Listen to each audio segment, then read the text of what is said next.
the left has essentially sold out all of their anti-war principles for what? To deplete American money and arms and, push the world as close as it's ever been to nuclear war? It seems that way. So this election will be one where we find out how much Americans actually hunger for a war like this. And I think the new left might find themselves surprised about how little appetite there is for it. Joining me now is Ohio Senator J.D. Vance. Senator, it seems to me that the administration is preparing for bad news in Ukraine, and they're looking for a way to kind of frame it as a non-loss, even if it's not a success. Your comments, given everything you're seeing from your vantage point. Well, I think the administration, Laura, to your point, doesn't have a strategy. They have no idea what they're trying to accomplish. They have no idea how to accomplish it. What they've basically done is thrown $130 billion into a Russian and Ukrainian money pit.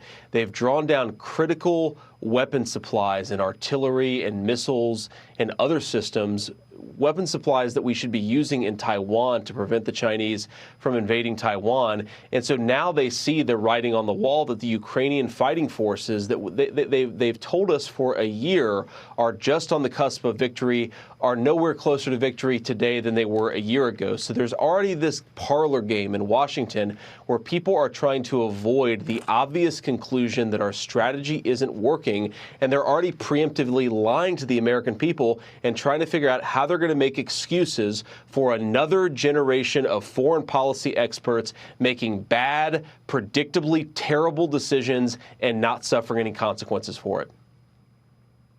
Well, the White House is also opening the door to Ukraine joining NATO, which a lot of people are very, very concerned about as far as heightening tensions. Watch this.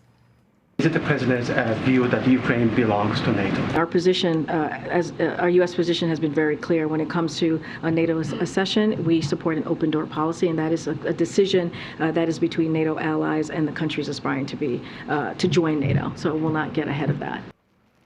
Senator, is that going to tamp down the aggression here and the tensions in the region? Not at all, Laura. You know this as well as anybody, but this will further escalate this conflict, which has no end in sight and is clearly disconnected from American national security interests. Let's step back for a second and appreciate that Ukraine is the most corrupt country in Europe, maybe one of the most corrupt countries in the entire world. That says nothing about the bravery of the Ukrainian fighters on the ground, but the Ukrainian leadership is a complete and utter disaster. And I just ask my fellow Americans in Ohio and across the country, would you feel safer at night? Would you sleep more soundly at night knowing that Volodymyr Zelensky has guaranteed to defend the borders of the United States of America when Joe Biden refuses to do that himself? Of course you wouldn't. NATO accession for Ukraine is maybe in Ukraine's best interest. It's maybe in Germany's best interest. It is not in the best interest of this country, and anybody telling you otherwise is not telling the truth. Senator, good to see you tonight. Thank you.